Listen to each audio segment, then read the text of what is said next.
Have you ever gazed up at the moon and felt a sense of calm, a silent sentinel watching over our world? Imagine that familiar silver orb deciding one night that its watch is over. Not with a bang, not with a roar of cosmic fury, but with a slow, deliberate descent.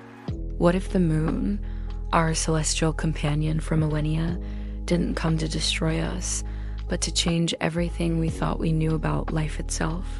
Tonight, we're going to explore a story not of apocalypse, but of rebirth. A tale where the end of one world is the breathtaking beginning of another. So, get comfortable and let your imagination run wild as we ask the question, what if the moon fell into the sea? It begins as a night like any other. The city hums with its usual rhythm, skyscrapers piercing the sky adorned with the gentle glow of a full moon. But something is different. The light seems closer, warmer. People on late-night strolls stop, their conversations fading as they look up. The moon is growing. Not just an illusion, but a tangible, undeniable expansion in the night sky. Panic is a spark, then a wildfire. But this isn't a plummet. It's a graceful, almost impossibly slow fall, as if the moon is being gently lowered into a cradle. The initial fear gives way to a surreal awe. As it nears, its surface is no longer just gray rock and dust.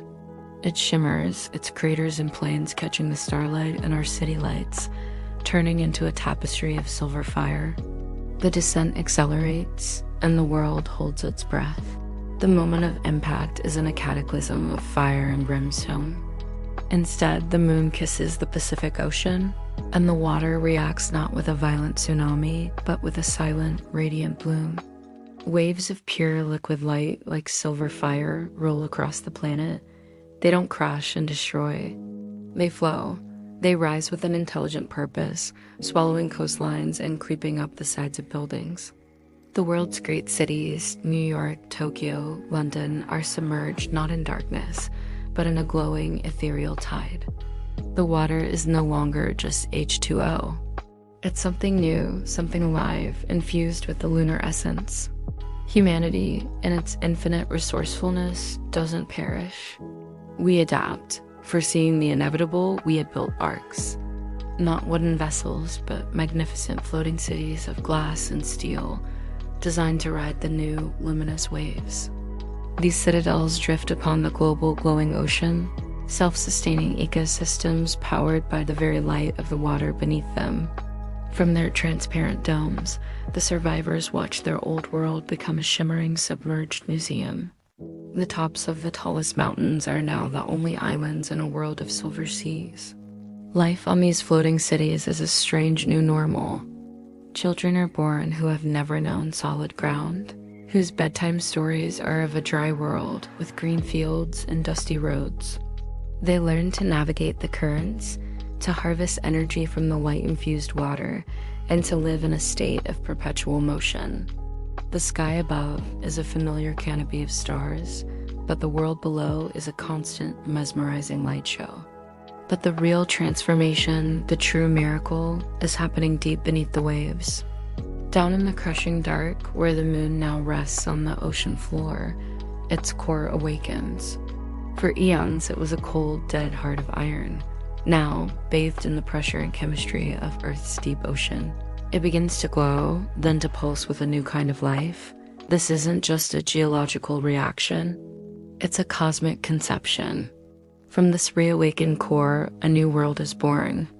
It spreads outwards, a luminous, ever-expanding biosphere called Lunaris. It's a world of impossible beauty. Coral reefs, not of calcium, but of solidified light, grow in spiraling towers that pulse with a soft internal rhythm. Forests of kelp shimmer with every color of the rainbow, their fronds reaching up towards the surface, filtering the light from above.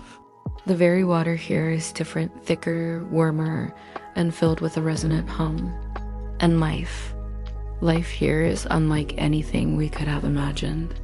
Schools of fish, their scales like polished chrome, don't just swim. They fly.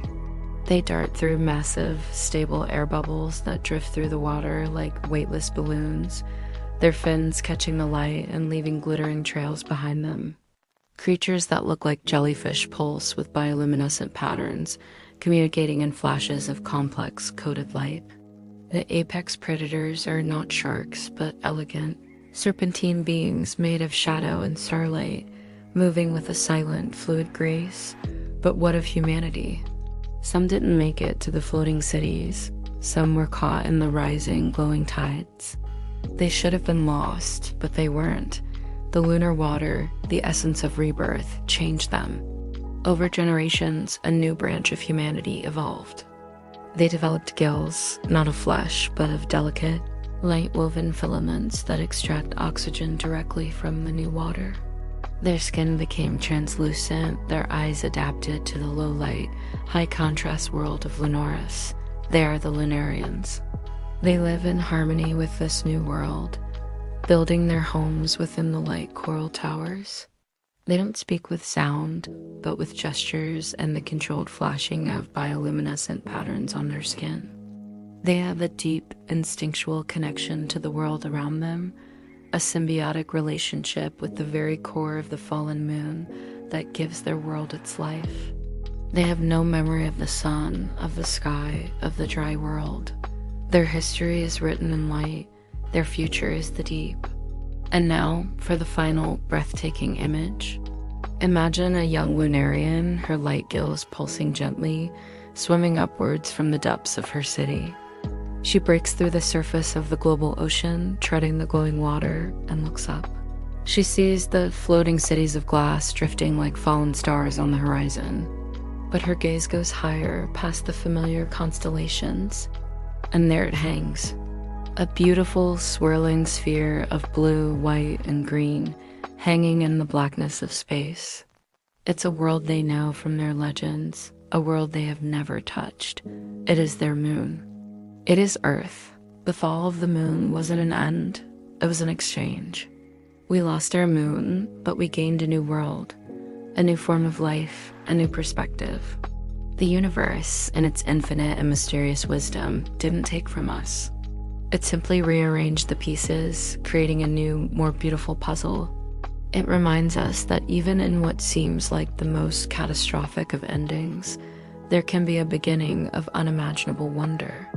Thank you so much for joining me on this journey. If you enjoyed this thought experiment and want to explore more what-if scenarios, make sure to hit that like button and subscribe to the channel so you don't miss our next adventure. Let us know in the comments what you would do in this new world. Until next time, keep looking up and keep wondering.